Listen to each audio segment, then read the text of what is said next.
Yes. So we'll jump in today. What we're going to talk about today is what's the optimal length of a video? How can you look at video length, factors to consider with that? We are going to get some clarity on the monetization, particularly in relation to YouTube.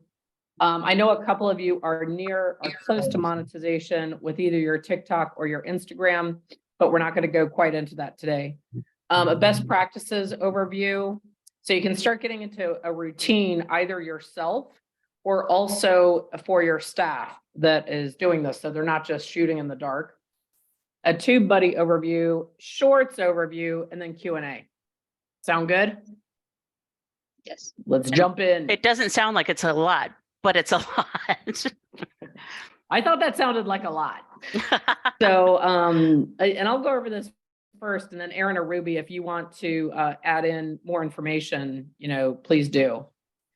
So you want to focus on quality minutes, not quantity. So as we talked about last week, the current situation in YouTube in particular, all of them really, is you want to jump straight to whatever you're going to cover, and you want what you're going to cover to be super clear, and you want it to be exactly what you described in your title and in your description. And you just want it to answer whatever question you proposed, and you want to go straight to quality.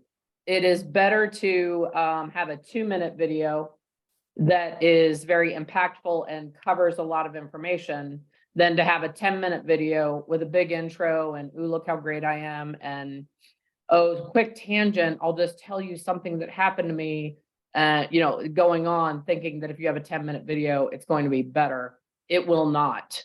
I don't want to get too hung up in the algorithm today, but the algorithm monitors how much of your videos people stay for. So if you put up a 10-minute video and it's not jam-packed full of information, so people stay for the full 10 minutes and they bail at like 4 minutes, that will negatively impact you in the algorithm. Big time.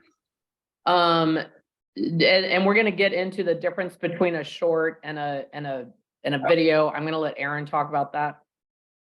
And then also consider the viewer intent.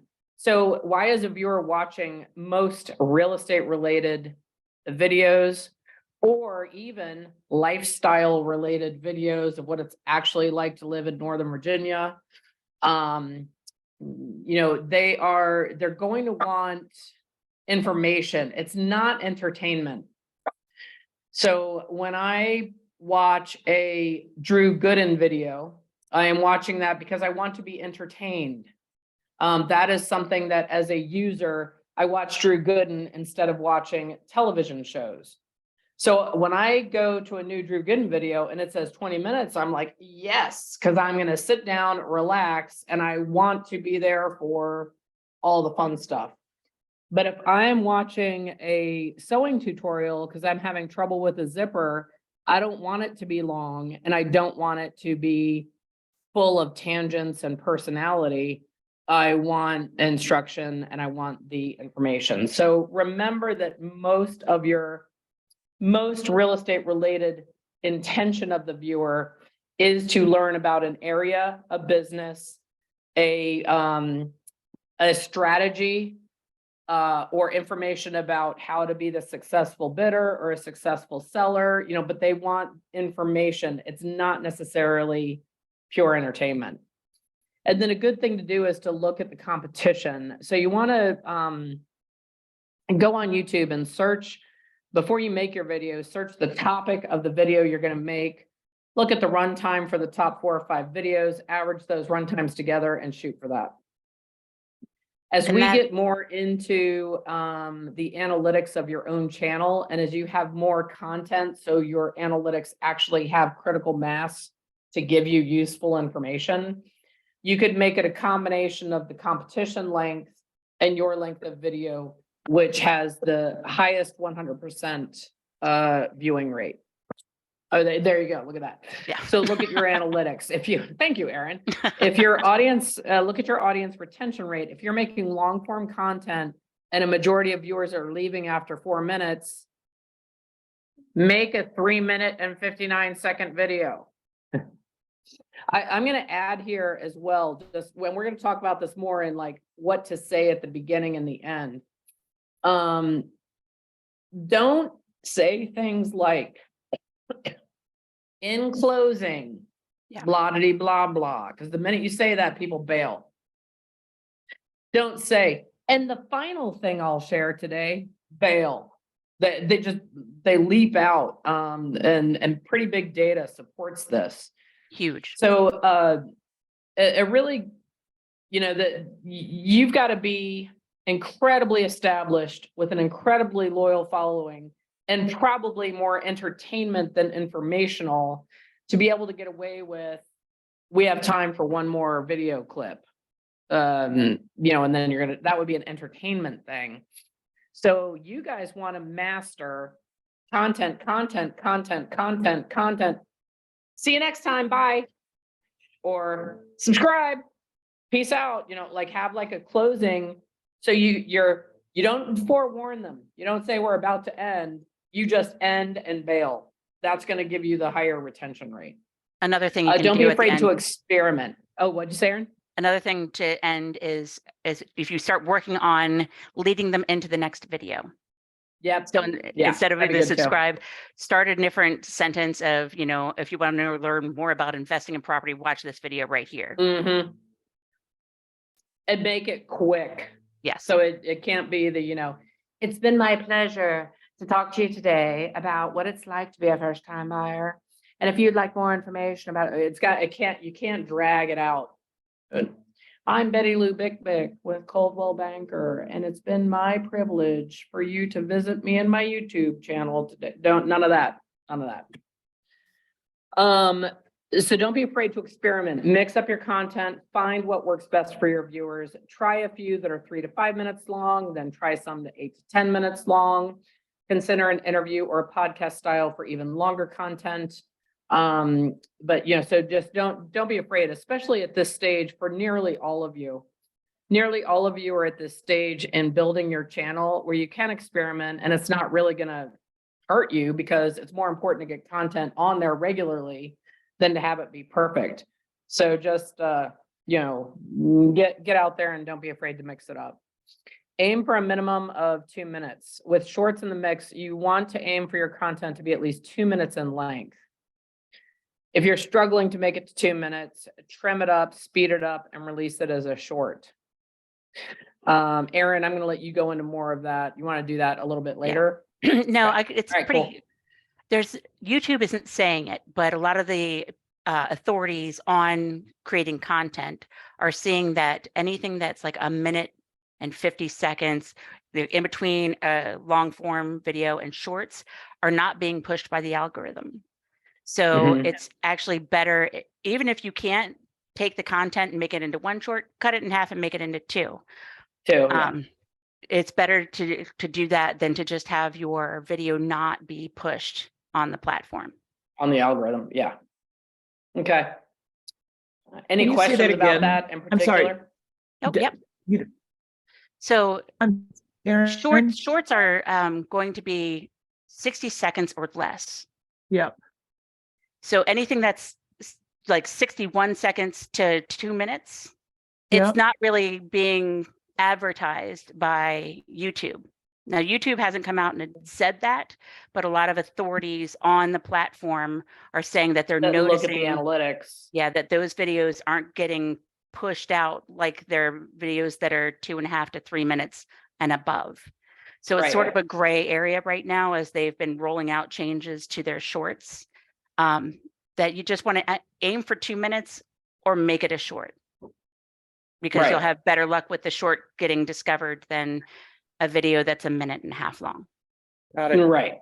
Yeah, that's like a dead zone. It's like a dead zone. And yes, Sierra, to be shorts, record it vertically. Yes. If you have an editor, you could do it horizontally if they want to chop it up for other videos and they could edit it, but your best bet is just to record it vertically. They also have it rolled out in the studio, at least on the mobile studio, where you can take content from your long form content and turn it into a short. And it just has a gray bar where it'll put it into the format. And so Mhm. if you have Right. the YouTube Yeah. Studio on your phone, you can do it right there. Right. So Yep. just to clarify, the 2 minutes and longer should be vertical or horizontal? 2 minutes or longer should be horizontal. Correct. Okay. Shorts are And going the to be shorts? vertical. Yes. Right. Okay, gotcha. Okay. All right, so monetization, which I know for most of you, your desire for monetization with YouTube is commission checks because leads are coming in that convert at a higher conversion rate. We're all in agreement on that, right? You want more sales, right? For any of you that just are curious, it is still at the moment that you need to have 1,000 subscribers and 4,000 watch hours within 365 days. So you can't, it's not like, oh, 3 years and I got that. No, it's within 365 days. And then you will be monetized, meaning at that point you would make a few dollars a month on the shared pot from advertising. To monetize with shorts, you need 10 million views and 1,000 subscribers. In 90 days. Pardon me? In 90 days. In 90 days. Yep, that's right. 90 days. So, Wow. we're not going to spend a lot of time there because I don't necessarily think this is the main intention of most of you. I'm currently working with my son and we're getting awfully close to a channel being monetized. So I'm really pushing him right now, but it's outside of real estate. So if anyone has more questions on that, reach out to Aaron or Ruby or reach out to me and we will discuss it. And there's many other ways to make money off the platform other than getting leads, but we're going to go into that later on a different week, with affiliate programs and stuff like that. Right. Okay.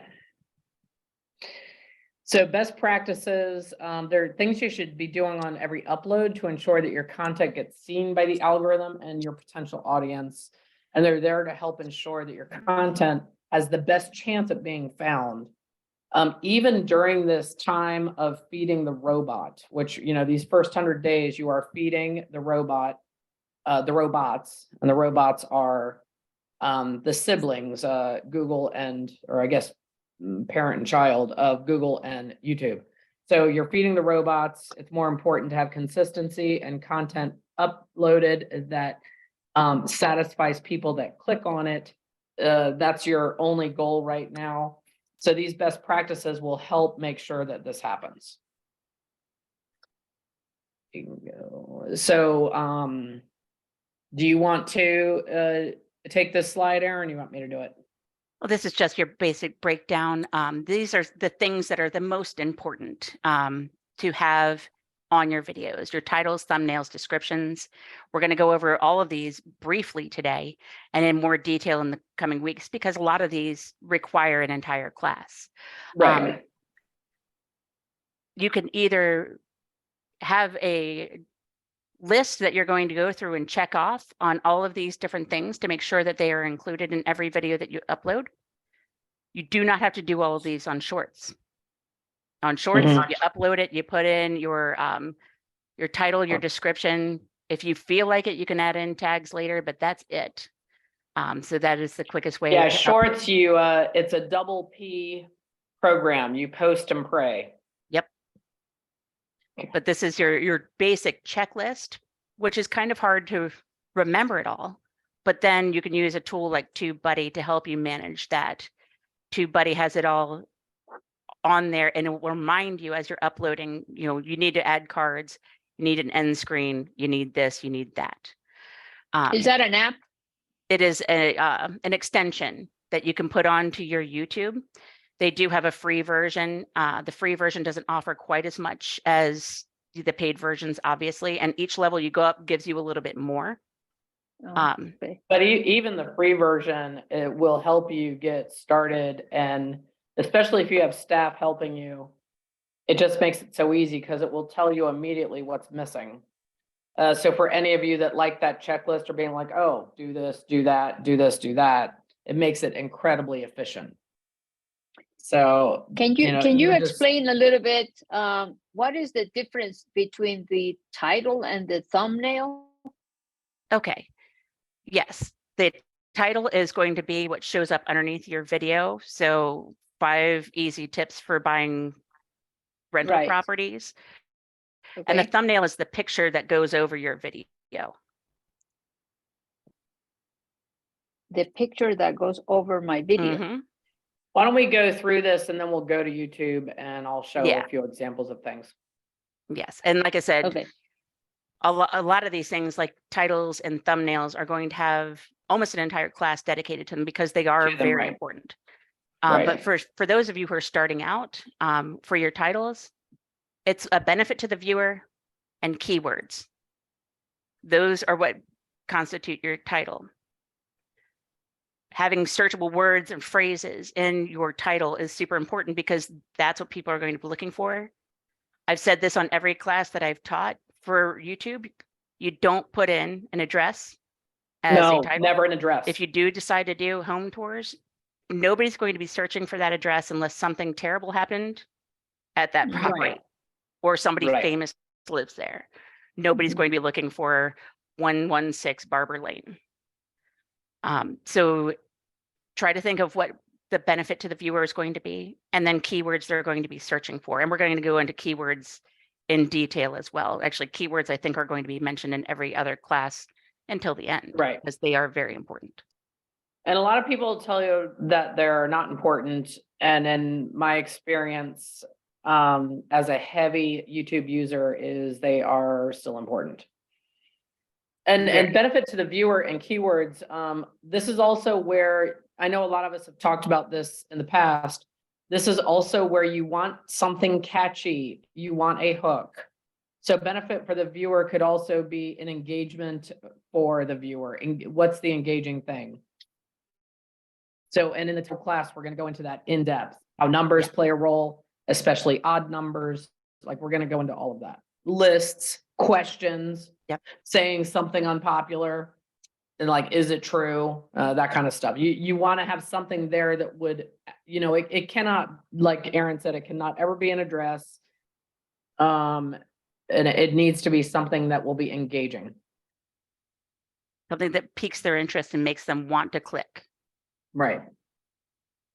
Okay, so the thumbnails, actually you can see like some examples behind, just pictures that are going to be intriguing for the viewer. Thumbnails used to be one of the most important things. Right. However, since YouTube has rolled out their autoplay, it's not as important. That being said, they're still important. You still need to have a thumbnail on your product. And faces, human faces still get higher click rates than almost any other format or any other image. So you typically want to have a human face in it when you can. And you are your product, you are your brand, or your team is your brand. So you want to use the human faces that make up your team. And as fast as some people scroll, because you'll see at the bottom, over 70% of your viewers are on a mobile device. As fast as they're scrolling through, if they catch your face and they like your content, they're going to scroll back and stop. So having that identifying factor is going to be huge to get even returning people onto your platform. Right. Did you have like a sample of like a title and a thumbnail together that we can see? So when we're done with the slides, because I don't want to keep going back and forth between YouTube and this, so we're going to finish the slides and then I'm opening YouTube and sharing it. I'm going to show you guys examples of all of it. Okay. And all right. So next, keep it simple. You don't want to make it overly complicated. Don't use crazy fonts that aren't going to show up. Right. If you're designing a thumbnail, take it down to like about 30% on your computer and see if you can still make sense of it, because it's going to be on smaller devices most of the time. And make your objects big. We're all given the same amount of real estate for your thumbnail, but don't put 8 or 9 things in there. Put a couple of big things in there, including, you don't want 8 or 9 words. Keep it simple in your wording. Use the real estate that you've been given. Use a different keyword maybe in your thumbnail than you do in your title. So the description, I want to go into this. And so the description is the box underneath the video. And that you really want the first 200 characters to really be intriguing and about what the video is about, because it shows up, people are on a computer and they see the video and they see what it's about. So you do not want in your description, don't start off with, I'm Betty Lou Bick with Coldwell Banker, and I've been in real estate for 34 years. And that's on every video. You're wasting space. So you want the description to be descriptive, and you also want to put in additional keywords. You also want to put in questions that people may be searching. This is a major, and that's what Erin's talking about with real estate. This is a huge space where you can really create engagement. So you want to mention the towns that you service, neighborhoods, if it's a neighborhood related type of thing. But you want to really think about the description. Do not have it be the same in every video, because you're missing out on additional opportunities to be discovered in the algorithm, because they do search by what's in your description.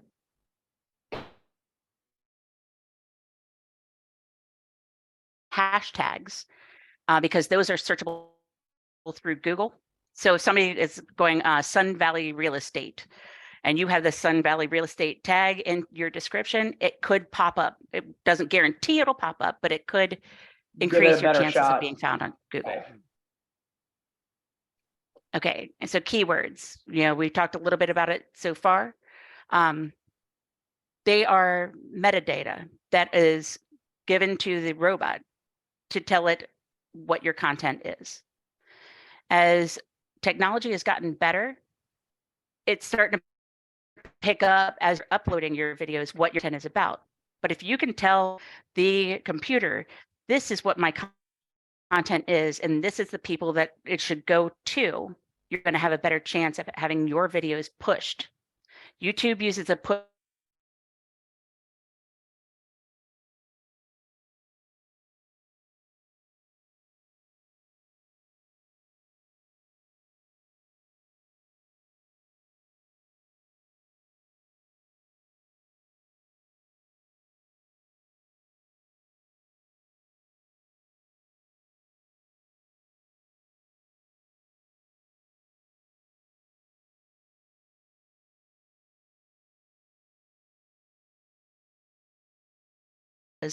for your content and for what people are going to be searching for.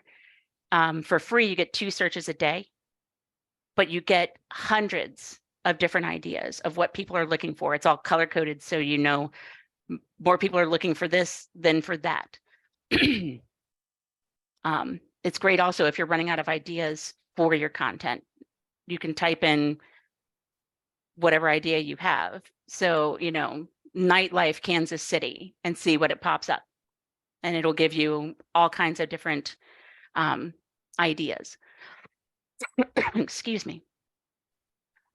Keyword surfer or other extensions that you can put into your browser, where what you're looking throughout the day. So as you're typing something into Google, it'll show you like how much percentage of people are looking at that content right now. So if you are just going about your day and you put something in and you happen to say, wait, this is a great idea for a video. And then in TubeBuddy, they have a keyword explorer where you can type it in and it'll tell you, this is a great idea for a video. This is a terrible idea for a video. Yeah. You could optimize this video and really get your chances of being seen. And even the search bar, as you're typing into YouTube or Google, it starts to auto-populate those questions underneath of what people are looking for. Don't discount that, because that's on real-time data of what people are looking for. So it's another great way of coming up with ideas for keywords and for content. And for those of you that are Google nerds that know how to dig deep into the analytics, you can also do searches for how people search in your area, or actually nationwide, for different things that you may be exploring. But this is something at the moment, you just need to get content out. As you get more nuanced and you start reading your audience and you have your own critical mass of analytics, then you can get even more into this to make sure that you have a chance of hitting a winner nearly every time, and hopefully fewer duds. Tagging your videos. Tags are not hashtags, first of all. I see a lot of people making that mistake. There's a section in there where you can just add what your video is about. And it auto-populates a lot of them for you based on your title, your description, and your upload. So it'll come up with recommendations for tags for you. Now, YouTube says you don't have to do this. It'll say right when you go to the tag section in your uploads, you do not have to do this, but you don't have to do preventative medicine either. But you got a better chance of being healthy if you do, right? So it's the same thing with your video. If you want to have the best chance for your video to be found, spend a minute or two just adding some tags in. It's also a great place for misspellings. So I see Bridget's name misspelled every which way. You know, the ETTE, the STEWART. So adding those into the tags, the common misspellings of her last name can even help people who are looking for her by name find her content. Right. You And should not be anyone in spending a long time. Connecticut, Massachusetts, or Mississippi should all have the common misspellings of their states in their tags as well. If it's something about Right, about the moving area. out of or moving to Mississippi, you want to have it all the ways that people misspell it. Or if you have a catchy name for your channel, put that in the tags as well. Yes. But you should not be wasting a lot of time on this because it's an addition to getting found. It's not a primary resource for getting found. I haven't seen even where tags are anymore in the uploading process. Are they hidden I'll show somewhere? you. Yeah, when I share the screen, I'll show you. Yeah, it's when you upload the video and you go in and make the title description, if you scroll down, it's at the bottom of that page. No, playlists are great. You've got, and those of you, I don't even care if you have videos that you don't like on your channel, get in there and make some playlists of the videos you don't even like. So if you've got a bunch of boring home tours, great.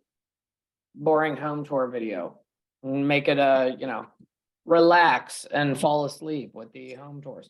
But playlists are one of the ways where you will create a watch trap. That is where someone will watch a few of your videos and they'll like it, and then they'll go and look, do they have a playlist? Because they don't want to keep getting pushed over to somebody else. And they will say, oh, I'm going to watch all of Spear Realty Group's tips about living in Ashburn. And you have an Ashburn playlist, and then they're going to see all those videos. So that obviously increases your subscriber count. People are more likely to subscribe if they actually watch one of your playlists. It means that they like your personality and what you're doing, and you're more likely to have your view time go up. Those are not just important for monetization. Those are also important for being pushed and stimulating the algorithm. Yeah. So make sure you do not forget to make playlists. Yeah, because the longer somebody stays on your channel, the more likely the algorithm is going to push your content. Right. Yep. And add cards into your videos. Adding cards gives information. So like if you have an external website or you're talking about a spreadsheet or something that you want to give to them, you can add a card like click here to get, this information, or a different video. So if you're referencing, if you want to know more about buying X, Y, and Z, I'm going to put a video right up here. YouTube also sees it as self-promoting, and they love that because their whole goal is to keep people on the platform. So if you are putting in these cards and they're saying, oh, look, they're actually trying to get people to watch other content, it's really good for the algorithm. And that's why collaborations would be huge, especially those of you that have YouTube channels that have already sort of been around for about a year, or you already have a little bit of growth with your channel, if you collaborate with other people that are also at that burgeoning stage, you're both going to grow. And if you could luck out and do a collaboration with someone whose channel is significantly ahead of yours, that is going to be a big benefit for your channel.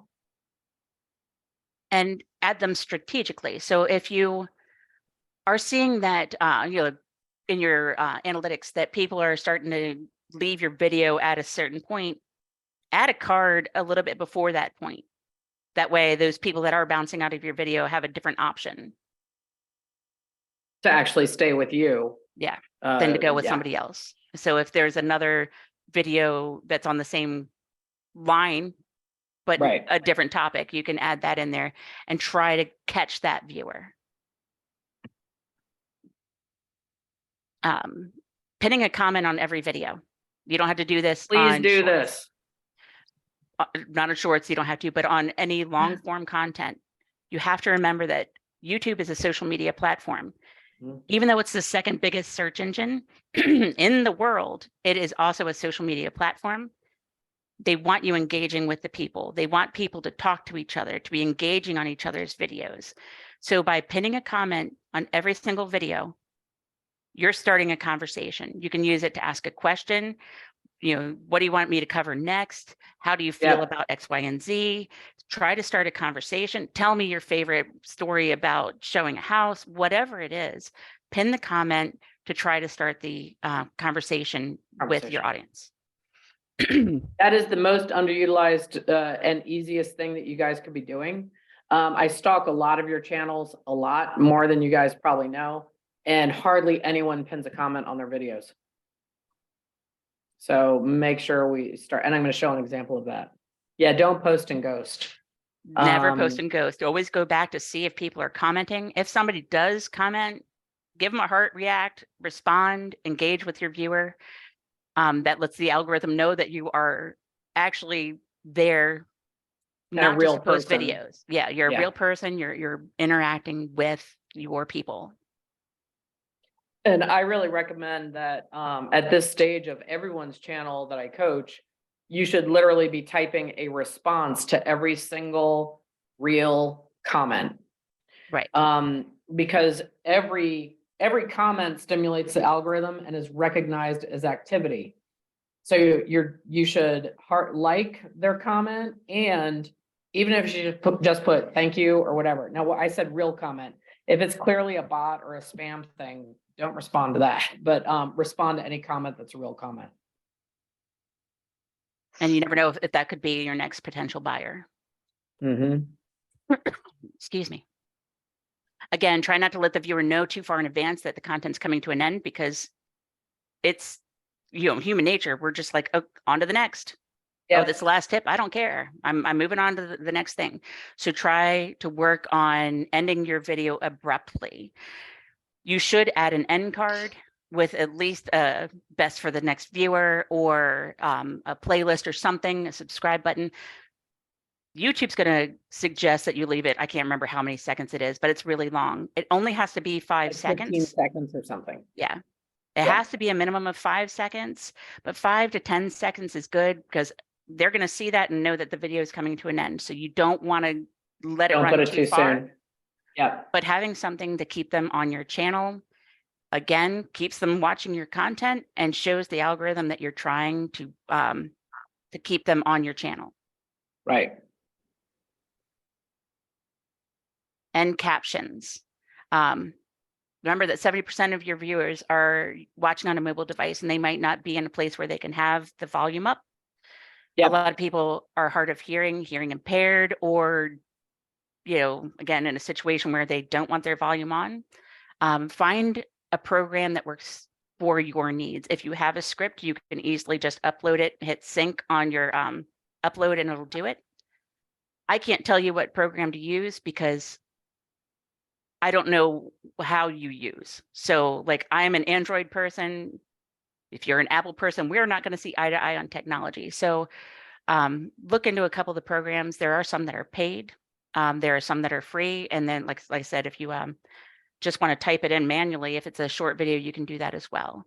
But it does help get more viewers.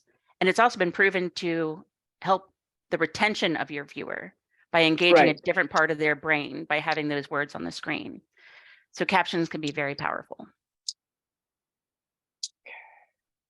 Do you find that the captions, the closed captions and like the way YouTube generates them is better than, you know, doing like how you would do on like TikTok or Instagram, where you like have to have the words, you know, in your video on the screen? Does that make sense? You can if you can do the regular closed caption, if your video does pick that up, that couldn't be fine.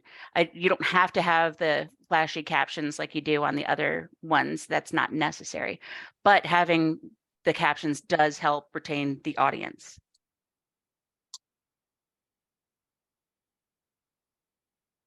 And add chapters. If you have any longer form content, don't do it on shorts, obviously. You need to have a minimum of 3 chapters. They have to be at least 10 seconds long.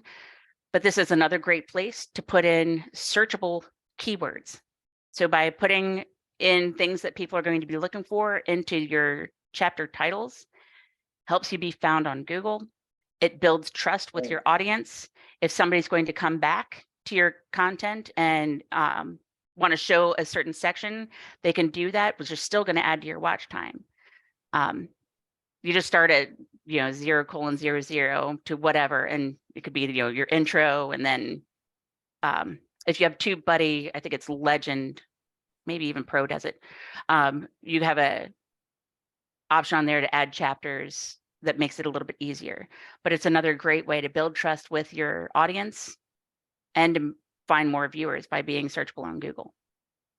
Right. And real quick about shorts, I know that a lot of you are setting big goals for yourself. So however many videos you decide, whether it's 100 in 100 days, or if you've decided to do 50 in 100 days and you're feeling overwhelmed, shorts are a great way to get some content out there without being stressed. You can upload and edit right from your phone, whether you have iPhone or Android, they have the app where you can do it. It's super easy. I did one real quick yesterday of my puppy. In the first hour, it had like 425 views. It took me 5 minutes. So shoot it vertically, and it doesn't have to be perfect. Yeah. It's going to help you build the muscle of you post all the time. Yes. I'm going to show YouTube real quick. Okay. Erin, on your phone, when you do the short, are you editing it on YouTube or are you editing on your phone first? I do it right on the YouTube app. Okay.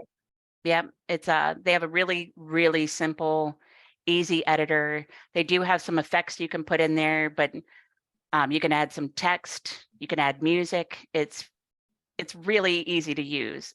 I mean, I'm not. So you're shooting it from YouTube?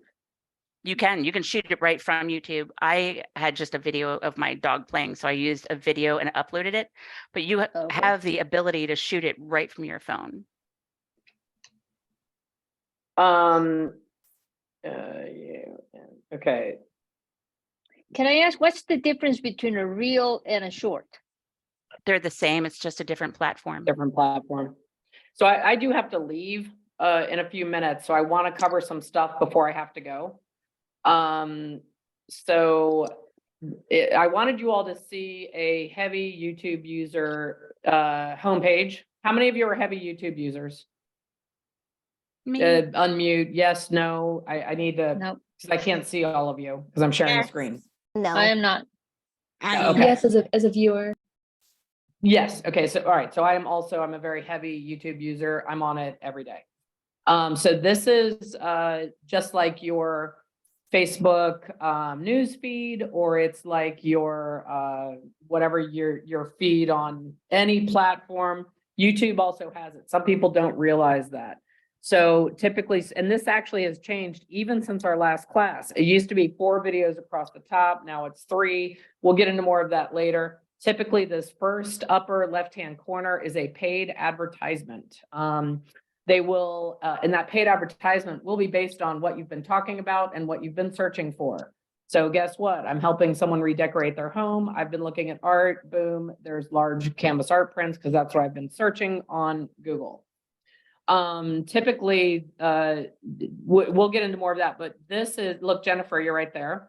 So I was speaking to Jennifer earlier today. I was talking to her about her YouTube channel and I looked up one of her videos. Now she has naturally and organically, she has shown up in my feed as I logged into YouTube right now. So what Jennifer and I did this morning inadvertently triggered the algorithm. And there she is right in my first, I consider it 5 videos because I really never pay attention to the ad. I am also doing a major sewing project and renovating this house. And so look at that. I mean, you know, there's a making a pillow, and guess what? I've been sewing pillows the last 4 days. So it's funny. And then I subscribe to his education. So there's a few things that I subscribe to, and clearly I'm into music. So that shows up there. So those first 6 spots, it's going to be an ad and 5 videos that you either subscribe to or they think you're interested in based on what you've been doing on the internet. Shorts come next. Typically shorts don't appeal to me very much. I typically scroll past them. I do look at them sometimes. And then you just see there's going to be more things. This again is a combination of channels that I subscribe to and or content I've been searching online. I don't pay attention to breaking news. Oftentimes I actually close that out. I think that it was showing up on my feed because I'm right now in Nashville. And unfortunately, as you all know, there was the horrible event that happened. So I think that's probably why the news little section was open on my feed. Typically it's not. Yeah, so this, you know, and if I keep scrolling, so when we talk about YouTube pushes, this is what we're talking about. You guys know that I bought an RV recently. Notice they're pushing RV videos in my feed. We are now talking about launching YouTube channels. Look, there's a dude in here about small YouTubers. Don't do this. Did I search that? No, I didn't. I did not search Nick Nimmin. Nick Have Nimmin I is heard of him? amazing. Yes. He is amazing. So do you see what I mean about it? They push it. Big Brother's here. Your computer and your phone are listening to you all the time. And Google, because it is the parent, you know, of YouTube, they see what I search. So they're going to push content onto my feed they think I would love. They also know that I love true crime. So here, look, here's a true crime video. The reason I say they're pushing it is I've never seen M7 Crime Storytime. I'm not subscribed to them. However, their content is similar to other content that I watch because I watch theywillkillyou.com. They will kill you almost every day. And I also watch interrogation videos and JCS. So they know I watch true crime. So look, YouTube is going like, hey, maybe you'd like this one. That's what we mean by they push the content. So I just And wanted Anna, you all to see this. Okay. Anna, you see the pictures that are over top of the video. So the small YouTubers don't do this. That's the thumbnail. And then underneath it, this one YouTuber mistake, keep you small. That's the title. Underneath that is where your description is going to show up on a different format. Okay. Okay, gotcha. So, all right. The other thing I want to show real quick. So I'll click on Nick here for a minute. So look at his video. Notice he's got a number in his title. It is an odd number. This one YouTuber mistake can keep you small. Numbers are huge. He's obviously, it's funny, one of the pictures, these are some of the pictures of it.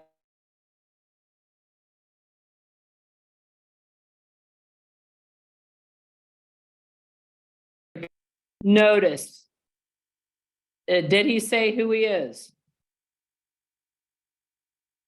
He didn't say his name. He didn't say who he was. He jumped straight into, we all know YouTubers, that he went right into his content. It does have a transcription here, so I could read it if I was in a place where I couldn't have volume and I didn't have headphones. I also want you to notice on his description here, a lot of content creators who are just getting started will often make mistakes in the way they do things because they're trying to model big YouTubers. That is a big, long run-on sentence that covers all the content that's in his video. Doesn't it? He's taking advantage because that's what you see. See right there? If I want to see more, I click on show more. Now look at that. That's where you open it up and there's all kinds of stuff. Okay, that's where at the bottom, to be compliant with your state, you're going to put your name, your brokerage, your license number, especially if you're in California. But whatever you need for that can be down at the bottom, not at the top. Okay. And then the other quick thing I'm going to show, and then I have to jump off, and Aaron, I'll turn it over to you. Do you see right here? It says pinned by Nick Nimmin. This series will help you learn how to get your first 1,000 subscribers on YouTube. And he has a playlist that he put right there that I could click on. 332 replies and 1,000.5 likes. Now, are you going to jump to that tomorrow? No. But can you see how he has his pinned comment? I'm not going to put anyone on the spot, but I don't gamble, but I bet if I randomly chose one of my clients and pulled up one of their videos, it wouldn't have a pinned comment. I have left comments on some of your videos and I've not gotten any reply. I noticed that because I have this notification bell right here, and this notification bell tells me right away when someone has replied to one of my comments. Look at that, Spear Realty Group replied to my comments. Yay. That's the goal. We want our sellers to know all of their options. So as you all are helping each other build your channels, notice, so Spear Realty Group, they saw Bridget Stuart put a comment. They know who I am. Notice they didn't go like, oh, Bridget, thanks for commenting on our video. No, they answered me as if I was Joe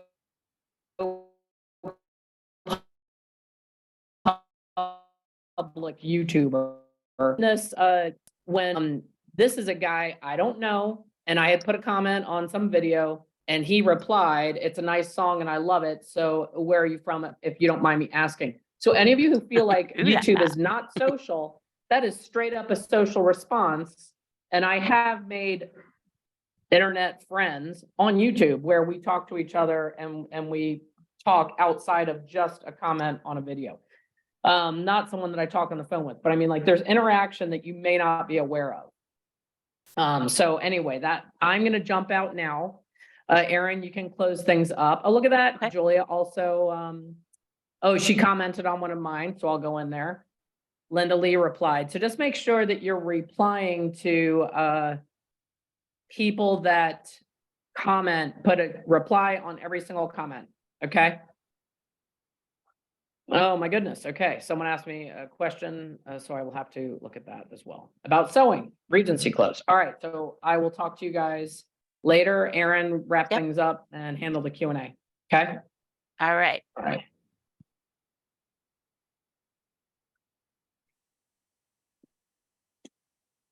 All righty, back here. All right. Actually, we're pretty much done. We're just going to go over what you should be doing for this week. Experiment with shorts.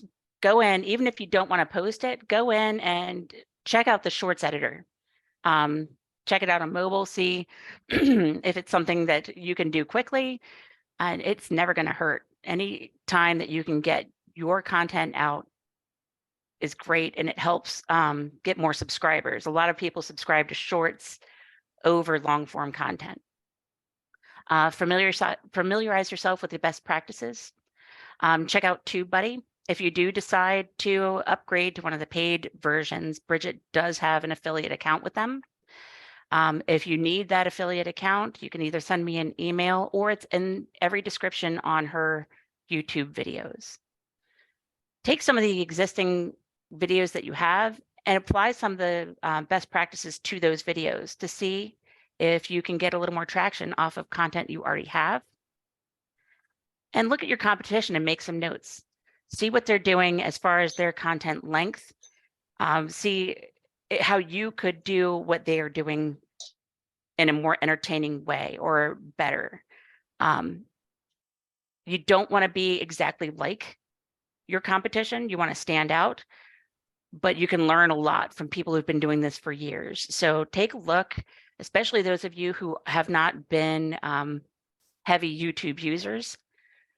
It's a good idea to go ahead and just see what's out there. Hi, Erin. Can I just add something?